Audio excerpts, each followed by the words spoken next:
नमस्कार. तुम्हाला 2 आंखे 12 हात हा सिनेमा माहितीच असेल. तर त्या सिनेमासाठी जिथून प्रेरणा घेतलेली तिथे आम्ही आज निघालो आहोत.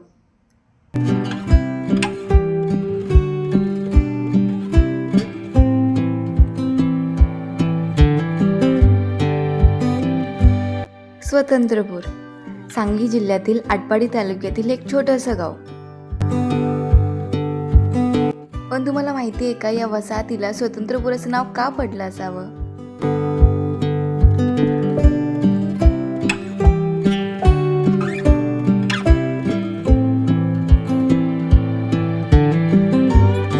तर याचा इतिहास अतिशय रंजक आणि मानवतेचा संदेश देणारा आहे. या ठिकाणी ज्यावेळी कैद्यांना ठेवले जात होते तेव्हा त्यांना पारंपरिक तुरुंगाप्रमाणे कोणतीही बंदी नव्हती. म्हणजे लोखंडी गळ, बंदिस्त कोठड्या असं काही नव्हतं. गंभीर गुन्ह्यांनी शिक्षा भोगत असलेले कैदी ते अगदी सामान्य नागरिकांसारखे मुक्तपणे राहू शकत होते. त्यांना शेती करण्याची, गावामध्ये येण्याची, जाण्याची संपूर्ण आझादी होते, म्हणजे स्वतंत्र होते. त्यामुळेच या वसाहतीला स्वतंत्रपूर असे नाव देण्यात आले. स्वतंत्रपूर खुली वसाहत कारागृह विभाग.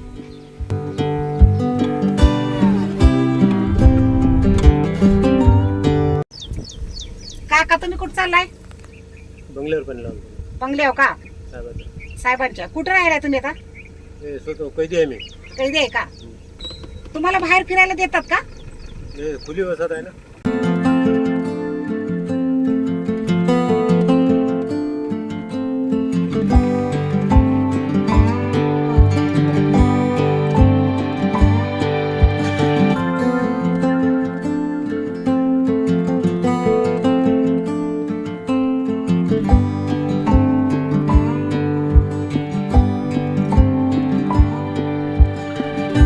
पण त्या कैद्यांना असं खुली वसाहतमध्ये का आणून सोडायचे? तर अनेकदा माणसाकडून रागाच्या भरात किंवा अनावधानाने गुन्हा घडतो. अशा व्यक्तीला आयुष्यभर अंधाऱ्या कोठडीत चढवण्यापेक्षा त्याला समाजात पुन्हा सन्मानाने जगण्याची संधी मिळते, तेव्हा त्याला आपल्या चुकीचा पश्चाताप होतो. आणि बंदिस्त जेलमधील छळामुळे माणूस अधिक हिंसक बनू शकतो, पण खुल्या वातावरणात तो शांत होतो. थोडक्यात सांगायचे तर गुन्हा संपवा, गुन्हेगाराला नाही, या विचाराने कैद्यांना इथे आणून सोडले जाते.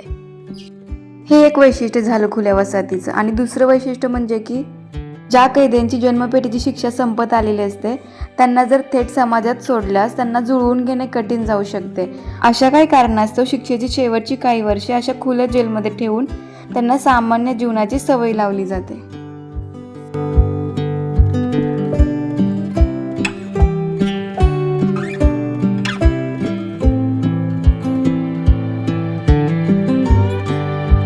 आता आपल्या मनामध्ये विचार येतो की बंदिस्त तुरुंगात इतकी सुरक्षा असूनही कैदी पळतात. मग खुल्या तुरुंगात ना भिंती असतात ना कुलपं असतात, तरीही कैदी का पळत नाहीत? याचं उत्तर अतिशय सुंदर आणि थक्क करणार आहे. खुली वसाहत ही संकल्पना जेव्हा सुरू झाली ते केवळ आणि केवळ विश्वासाच्या जोरावर सुरू झाली होती. जेव्हा या जेलची सुरुवात झाली तेव्हा सुरुवातीला काही कैद्यांनी नक्कीच पळून जाण्याचा प्रयत्न केला होता. म्हणून तर म्हणतात ना, लोखंडाच्या बेड्या तोडणं सोपं असतं पण विश्वासाचे धागे तोडणं खूप कठीण असतं.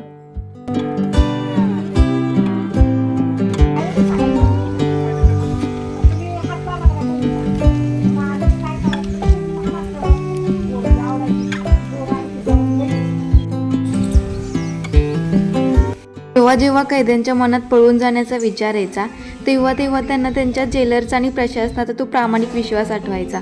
त्यांना आठवायचं की समाजाने त्यांना गुन्हेगार म्हणून नाकारलं, त्यांच्यावर या जेलरने एका कुटुंबासारखा विश्वास ठेवलाय. आपला एका चुकीचा पाऊल आपल्या जेलरची मान खाली घालू शकतो आणि इतर शेकडो कैद्यांची सुधारण्याची संधी हिरावून घेऊ शकतो, ही जाणीव त्यांना व्हायची. त्या जेलरच्या विश्वासाच्या ताकदीमुळेच कैद्यांचे पाय तिथं थांबायचे. म्हणून कधीच तिथून कैदी पळून जाऊ शकले नाहीत. हा जेल सुरक्षित ठेवण्यासाठी पोलिसांच्या बंदुकीची नाही तर जेलरच्या विश्वासाची आणि कैद्यांच्या आत्मसन्मानाची भिंत पुरेशी ठरली. खरंच ज्या जेलरने ही संकल्पना सुरू केली ती त्यांना माझा कोटी कोटी प्रणाम. तर ह्याच स्वतंत्रपूरच्या कहाणीवरून 2 आंखे 12 हात हा सिनेमा शूट केला गेलाय. पण या नावाचा अर्थ काय होतोय? 2 आंखे 2 डोळे म्हणजे त्या प्रामाणिक जेलरचे डोळे आणि 12 हात 6 कैद्यांचे 12 हात. आणि हा सिनेमा सत्य घटनावर आधारित आहे.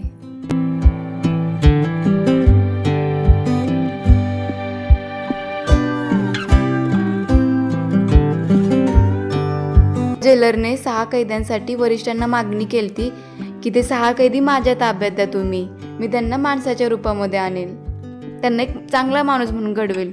तर वरिष्ठ बोलले की नाही, ते माणसाच्या रूपातले जनावर आहेत, त्यांना तुम्ही माणसाच्या रूपात आणू शकत नाहीत, हे तुमच्या अंगलट येईल आणि तुम्ही धोक्यात जाईल. जेलरने नाही ऐकलं वरिष्ठांचं. जेलर बोलले की मी माझं सगळं लिहून देतो, माझी प्रॉपर्टी लिहून देतो आणि झालं तर तुम्ही मला बंदिस्त करा, पण ह्या 6 कैद्यांना मी माणसात आणूनच दाखवणार. म्हणून त्यांनी लिहून दिलं आणि त्या 6 कैद्यांना सुधरवणार हा विडा उचलला. शेवटी त्यांना माणसात आणलं, पण ते बघायला राहिले नाहीत. हे सगळं त्यांनी विश्वासाने जिंकलं आणि विश्वासानं जग जिंकता येतं असं म्हणतात ना, हे काही खोटं नाही, हे या जेलरनी प्रूफ केलं. अजून एकदा खरंच त्या जेलरला सलाम.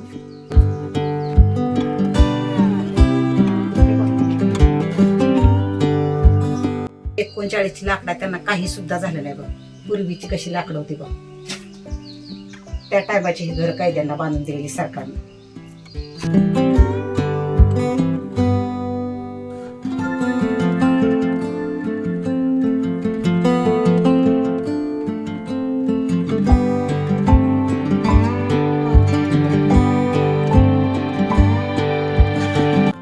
सांगली आटपाडीचे हे स्वतंत्रपूर खूप मोठी गोष्ट शिकवून जातं. ती म्हणजे गुन्हा संपवा, गुन्हेगाराला नाही. माणसाकडून रागाच्या भरात किंवा अनावधानाने चूक होऊ शकते, पण त्याला सडवण्यापेक्षा जर सुधारण्याची एक संधी दिली तर तोही समाजात एक चांगला नागरिक बनू शकतो. हे या वसाहतीनं सिद्ध केलं. जसं व्ही शांतारामांच्या 2 आखे 12 हात या सिनेमात सुद्धा दाखवलं होतं. अगदी तसंच स्वतंत्रपूर वसाहतीने जगाला दाखवून दिलं आहे की प्रेमाने आणि विश्वासाने क्रूरतेवरही विजय मिळवता येतो. मग आपणही तसंच गुन्हेगाराकडे केवळ तिरस्काराने न पाहता त्याच्यातले एक चांगला माणूस शोधण्याचा प्रयत्न करूयात.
तुम्हाला माहितीच असेल, आटपाडी म्हणल्यानंतर सगळा खडकाळ भाग.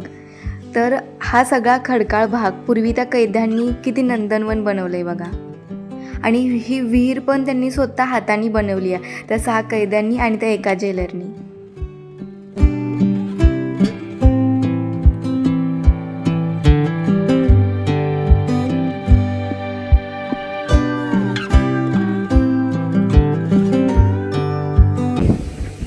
ही बघ शेती त्यांची,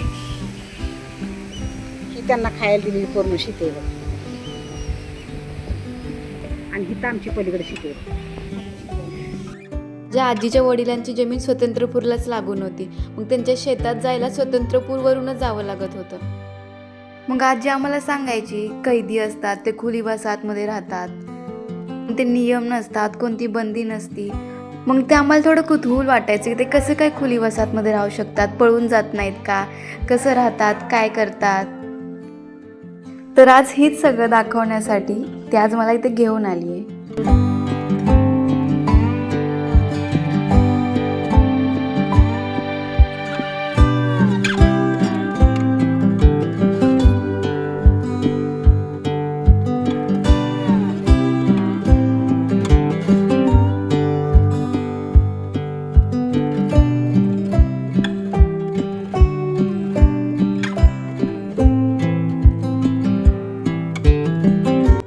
स्वतंत्रपूर या वसाहतीची स्थापना औंध संस्थानाचे राजे भवानराव श्रीनिवासराव पंत प्रतिनिधी यांनी महात्मा गांधींच्या स्वराज्य आणि मानवतावादी विचारांनी प्रेरित होऊन गुन्हेगारला केवळ शिक्षा देऊन छळण्यापेक्षा त्याला एका चांगल्या आणि स्वतंत्र वातावरणात ठेवून सुधारले जाऊ शकते असा त्यांचा ठाम विश्वास होता.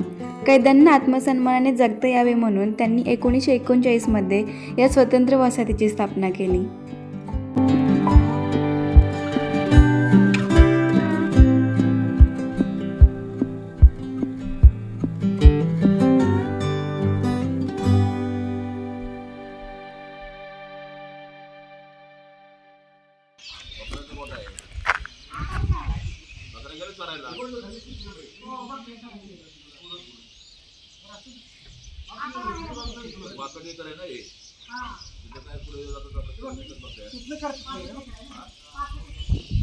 कसे बकऱ्यांसाठी बकऱ्यांसाठी का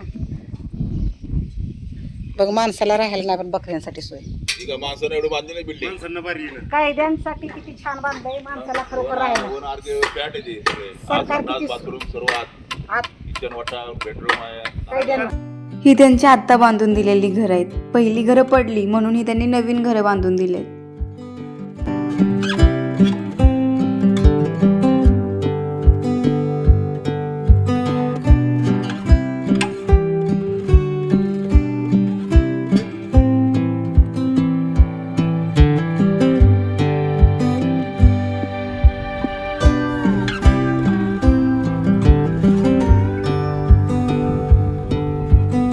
शेरड लागते शिरानं काम करते. हा फोटो जो दिसतोय तो 2 आके 12 हात सिनेमामधला आहे.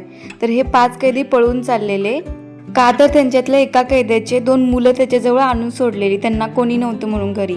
मग ते बाकीचे 5 जण पण बोलायला लागले की आमची पण कुटुंब आणायचं, आमचं पण कुटुंब आणायचं.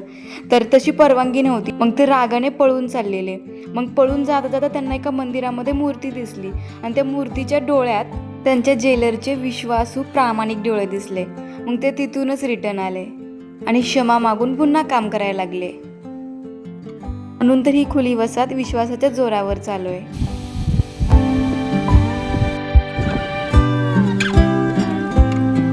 स्वतंत्रपूरचा हा मानवतावादी विचार तुम्हाला कसा वाटला हा कमेंट करून नक्की सांगा. व्हिडिओ आवडला असेल तर लाईक करा, शेअर करा आणि आपल्या चॅनलला सबस्क्राईब करायला विसरू नका.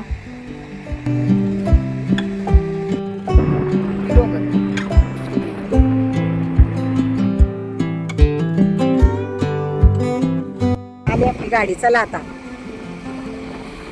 चला.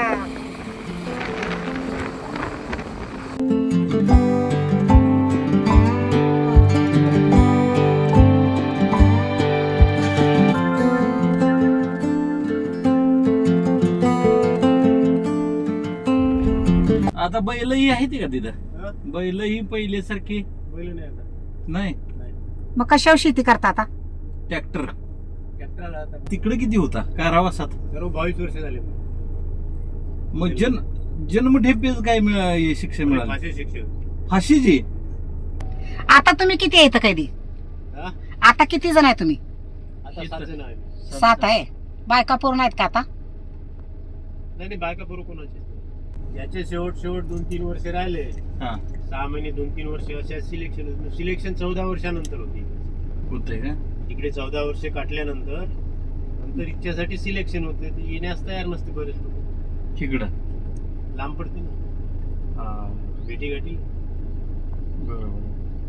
आणि इथं स्वतः बनवा लागतंय. बाकी जेल काय तर भेटते आपलं बसून खाय. हेच एक जेल आहे का स्वतः बनवा लागतं.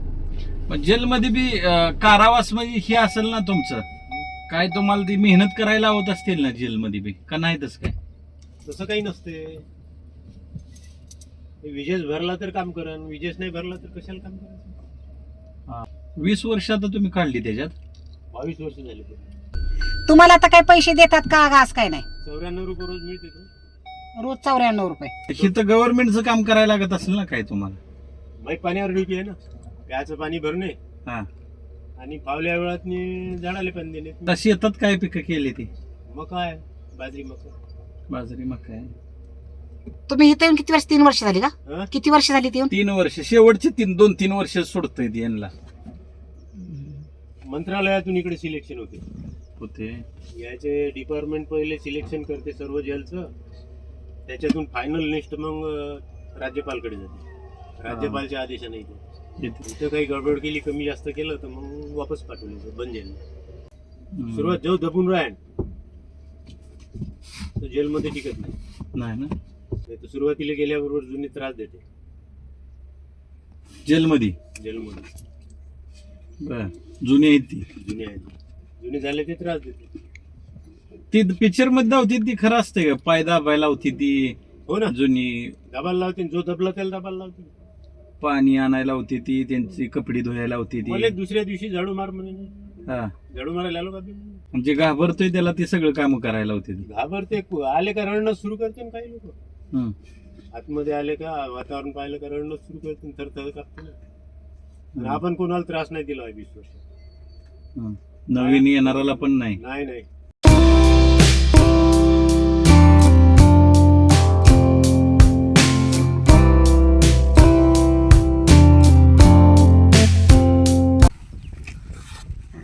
तुझा ठेवून करा. साईड तुला साफ करायला लागेल ना बघा. ही अरे देवा, मला येत नाही रे. येतंय कशाला? याला काय होतंय? पिशी नको मग. तळ्यात ते काय करूया? काटा असतं का? पिशी थोडा काटा असतो. ही काय चवीला एक नंबर असते. कसं किलो ती? 150 रुपये. महाग आहे, आमच्या पंढरपूरला एवढं महाग नाही. तिथं नदीच आहे ना, असं नाही. देशी मध्ये हा, ते हायब्रिड लावायची. आगपाडी तलावाची खेकडे. पण आम्ही खेकडे खात नाही. नाही, खेकडे चांगलं असते. नाही पण खात नाही आम्ही. किती काढू दे सांगायची, मी काढतोय करून सांगतोय ना मी. ही करणार द्या नंबर घ्या. स्वतंत्रपूर पूर्ण नातीला फिरून दाखवलं, जुन्या आठवणी सांगितल्या आणि मस्तपैकी रस्त्याने मच्छी दिसली. मच्छी दिसल्या भावानं मच्छी घेतली आणि घरी गेल्यानंतर मस्त मच्छीवर गरमागरम ताव मारला.